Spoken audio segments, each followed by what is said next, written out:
Good afternoon.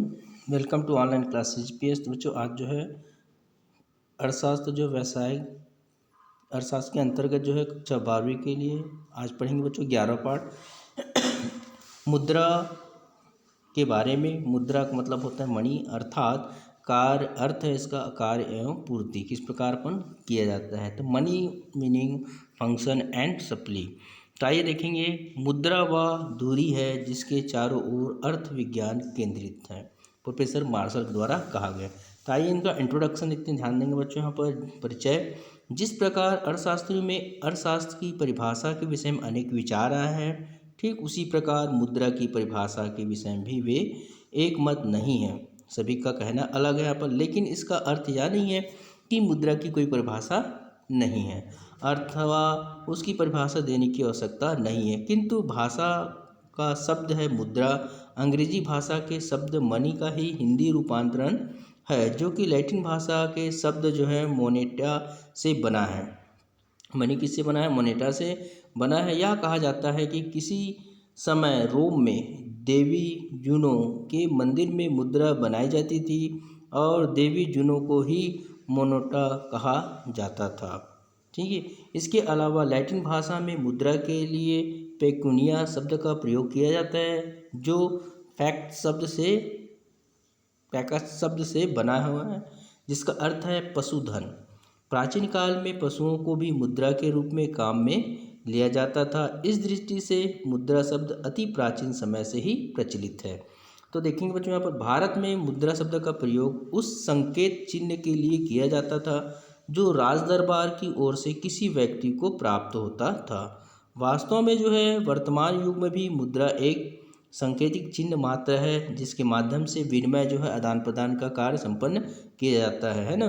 वस्तु है जो है वस्तुतः मुद्रा उन वस्तुओं में से है जिनकी कोई एक सही परिभाषा करना कठिन है। फिर भी अर्थशास्त्र ने भिन्न भिन्न प्रकार से मुद्रा को परिभाषित किया है। अध्ययन की सुविधा की दृष्टि से मुद्रा की दी गई विभिन्न परिभाषाओं को निम्नांकित दो भागों में बांटा जा सकता है। तो आपको समझ आए बच्चों कौन से शब्द लैटिन भाषा में जो मोनेटा के नाम से जाना जाता है, और लैटिन भाषा के मुद्रा में एक जो है पेक्यूनिया शब्द का प्रयोग किया जाता है, पैकस शब्द से बना है, जिसका अर्थ होता है पशुधन, है ना। अगला देखेंगे यहाँ पर बताया गया है, पहला है प्रकृति के आधार पर दी गई परिभाषा एवं विस्तार के आधार पर दी गई परिभाषा, मतलब विस्तृत रूप में दिया गया परिभाषा। तो पहले देखेंगे आप प्रकृति के आधार पर दी गई परिभाषा के अंतर देखेंगे। पहला है नेचर बेस्ड डिफिनेशन। तो प्रकृति के आधार पर दी गई परिभाषाओं को निम्न तीन भागों में बांटा जा सकता है। पहला सामान्य स्वीकृति पर आधारित परिभाषा, वर्णनात्मक या कार्यवाही परिभाषा तथा वैधानिक परिभाषा। तो आइए देखते हैं सबसे पहले सामान्य स्वीकृति पर आधारित परिभाषाएं। Definition based on general acceptability of money. तो देखेंगे बच्चों यहाँ पर सामान्य स्वीकृति पर आधारित परिभाषाओं में Marshall, Keynes, Robertson, Ely, Seligman, Pigou आदि अर्थशास्त्र की परिभाषा आती है। इसमें इन अर्थशास्त्र द्वारा दी गई परिभाषा निम्न प्रकार है। हम एक दो परिभाषा देखेंगे बच्चों, बाकी आप पढ़ेंगे इसमें। तो प्रोफेसर पहले मार्शल के अनुसार देखेंगे, मुद्रा के अंतर्गत वे समस्त वस्तुएं सम्मिलित की जा सकती है, मतलब हम मुद्रा के माध्यम से सब चीज़ को लिया जा सकता है, जो किसी समय अथवा किसी स्थान में बिना संदेह या विशेष जाँच पड़ताल के वस्तु और सेवाओं को खरीदने और खर्च चुकाने के साधन के रूप में समानतः प्रचलित रहती है। ठीक है बच्चों। अब बाकी जो है कीन्स दिया है, रॉबर्टसन दिया है, एली दिया है, सेंगवे पिंगोल के अनुसार। अब यहाँ पर देखेंगे उपयुक्त परिभाषा के अध्ययन से स्पष्ट है कि इस वर्ग की परिभाषाओं ने मुद्रा की सामान्य स्वीकृति अथवा सर्वग्राह्यता पर अधिक जोर दिया जाता है। मुद्रा की ये परिभाषा स्पष्ट एवं सरल है, जो मुद्रा के रूप को संक्षेप में प्रकट करती है। इन परिभाषाओं के अंतर्गत चेक, बिल, ड्राफ्ट आदि भी मुद्रा के अंतर्गत आते हैं, क्योंकि विकसित देशों में भी चेक आदि का प्रयोग जो है सुविधा के लिए किया जाता है। चेक बैंक जमा के प्रतिनिधि मात्र ही होते हैं, फिर भी इन्हें साख मुद्रा के रूप में माना जाता है। इस प्रकार मुद्रा वह वस्तु है जिनको विनिमय के माध्यम से मूल्य मापक, ऋणों के भुगतान तथा मूल्य संचय के रूप में व्यापक क्षेत्र में स्वतंत्र एवं सामान्य स्वीकृति प्राप्त हो। तो आइए देखते हैं सबसे पहले दूसरा बच्चे वहाँ पर जो बताया गया वर्णात्मक या कार्यवाहक परिभाषा के अंतर्गत जो है दिया गया है। इसके अंतर्गत क्रॉथर के शब्दों में बताया गया, मुद्रा वह वस्तु है जो विनिमय के माध्यम के रूप में समानता स्वीकार्य होती है तथा जो मूल्यमापन एवं मूल्य संचय का कार्य करती हो। यहाँ पर दूसरा दिए कार्ल बॉन्ड के अनुसार बताया है मुद्रा वह जो मूल्यमापन और भुगतान का साधन है। इसी प्रकार बहुत सारा जो है अर्थशास्त्री बताया गया बच्चों पर ध्यान देंगे। अब अगला चलते हैं यहाँ पर जो है उपयुक्त परिभाषा के अंतर्गत जो बताया गया इसमें वर्णनात्मक के अंतर्गत में। तो सबसे पहले देखेंगे उसमें उपयुक्त परिभाषा के अध्ययन से स्पष्ट है कि परिभाषाओं में मुद्रा के कार्य का वर्णन किया गया है। इनमें मुद्रा क्या है इसका उत्तर मुद्रा के कार्यों के वर्णन द्वारा दिया जा गया है। इस प्रकार स्पष्ट है कि ये विचार मुद्रा के कार्य का वर्णन करते हैं, मुद्रा की परिभाषा प्रस्तुत नहीं करते हैं।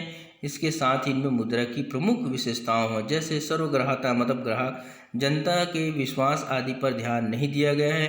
इन परिभाषाओं ने मुद्रा की वैधानिक मान्यताओं को भी महत्व नहीं दिया गया है, जबकि इस विशेष पर ध्यान रखना आवश्यक है। अगला देखते हैं वैधानिक परिभाषा के अंतर्गत दिया गया है मुद्रा की वैधानिक परिभाषा मुद्रा के राज्य सिद्धांत पर आधारित है, इसलिए इनको वैधानिक परिभाषा कहते हैं। सामान्य स्वीकृति तथा वर्णनात्मक परिभाषाओं में प्रमुख दोष यह है कि इनमें मुद्रा की वैधानिक मान्यता का कोई महत्व नहीं दिया गया है। लेकिन आधुनिक युग में कोई भी वस्तु सरकारी स्वीकृति के बिना मुद्रा के रूप में स्वीकार नहीं किया जाती है, अतः वैधानिक दृष्टिकोण से भी मुद्रा की परिभाषा दी जाती है। इस प्रकार किसी भी देश में वही वस्तु मुद्रा मानी जाती है जिसे सरकार ने मुद्रा घोषित किया गया हो। इस मत के प्रतिपादकों में जर्मनी के प्रोफेसर नैप तथा ब्रिटिश अर्थशास्त्री प्रोफेसर हार्ट्रेग प्रमुख हैं। जो नैप के अनुसार बताया गया कोई भी वस्तु जो राज्य द्वारा मुद्रा घोषित की जाती है मुद्रा कहलाती है। प्रोफेसर हार्ट्रेग के अनुसार जो बताया गया है मुद्रा को विधि ग्रह स्वीकार करने के साथ ही उसे लेखे की इकाई भी माना गया है, जिसका अर्थ ऐसे इकाई से है जिसमें सभी प्रकार की कीमतों का हिसाब रखा जाता है। ठीक है बच्चों, हम देखेंगे आप। अब अगला देखेंगे 12 नंबर विस्तार के आधार पर दी गई परिभाषा। तो इस वर्ग की परिभाषाओं में उन परिभाषाओं को सम्मिलित किया गया जाता है जो मुद्रा के क्षेत्र को या तो अत्यंत संकुचित बना देती है या विस्तृत कर देती है। कुछ ऐसे भी परिभाषा हैं जो मुद्रा के क्षेत्र को ना तो संकुचित ना विस्तृत करती बल्कि उचित स्थान प्रदान करती। इस वर्ग में सम्मिलित परिभाषाओं को निम्न प्रकार प्रस्तुत किया गया है। यहाँ पर उचित दृष्टिकोण वाली अथवा आधुनिक विचारधारा की परिभाषा है। प्रोफेसर मार्शल के अनुसार देखिए, यहाँ पर ध्यान देंगे।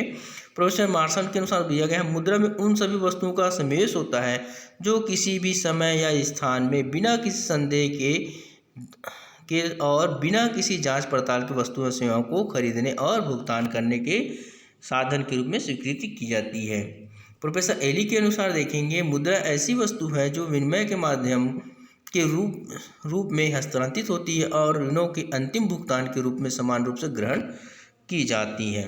उपयुक्त परिभाषा के अंतर्गत देखेंगे कि ऐसी वस्तु मुद्रा हो जा सकती है जिसे विनिमय के माध्यम से एवं ऋण के अंतिम भुगतान के रूप में समान स्वीकृति प्राप्त हो।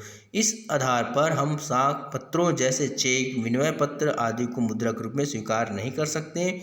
इस प्रकार केवल धातु के सिक्के एवं कागजों मुद्रा को ही मुद्रा में शामिल किया जा सकता है। यहाँ पर बताया गया मुद्रा जो है कागजों या सिक्कों के रूप में ही शामिल किया जाता है ना। अगला देखेंगे बच्चों, दूसरा है संकुचित दृष्टिकोण की परिभाषा।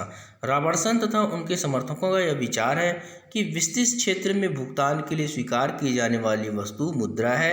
स्वर्ण एक ऐसी वस्तु है जिससे संसार के सब देश भुगतान के बदले स्वीकार करने के लिए तैयार है। ऐसी स्थिति में स्वर्ण अथवा चांदी से बनी हुई मुद्राओं को ही मुद्रा की परिभाषा में लिया जा सकता है। कौन बोला है? रॉबर्टसन। अतः केवल धातु मुद्रा को मुद्रा मानना संकुचित दृष्टिकोण का उदाहरण बताया गया है।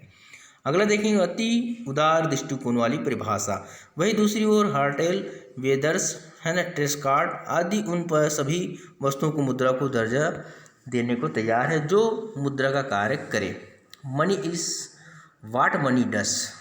मनी क्या है? मनी का उपयोग किया। इस दृष्टि से चेक, ड्राफ्ट, हुंडी आदि साख पत्र तो मुद्रा ही है।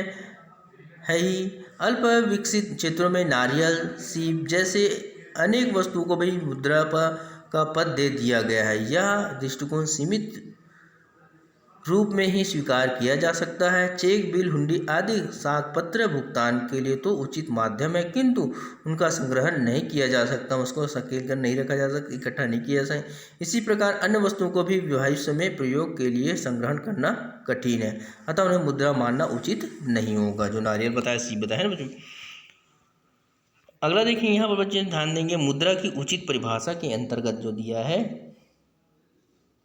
तो मुद्रा की उपयुक्त सभी परिभाषाओं पर विचार करने के पश्चात यदि मुद्रा के सही स्वरूप की जानकारी उसकी परिभाषा से करनी हो तो उसकी निम्न परिभाषा श्रेष्ठ कही जा सकती है। पहले इसमें देखेंगे, मुद्रा ऐसी वस्तु है जिसे विस्तृत रूप में विनिमय के माध्यम, मूल्य के माप, ऋणों के अंतिम भुगतान तथा मूल्य के संचय के साधन के रूप में स्वतंत्र एवं सामान्य रूप से स्वीकार किया जाता है। ठीक है बच्चों, आज नेक्स्ट टाइम जो पढ़ेंगे मुद्रा के कार्य किस प्रकार करते हैं।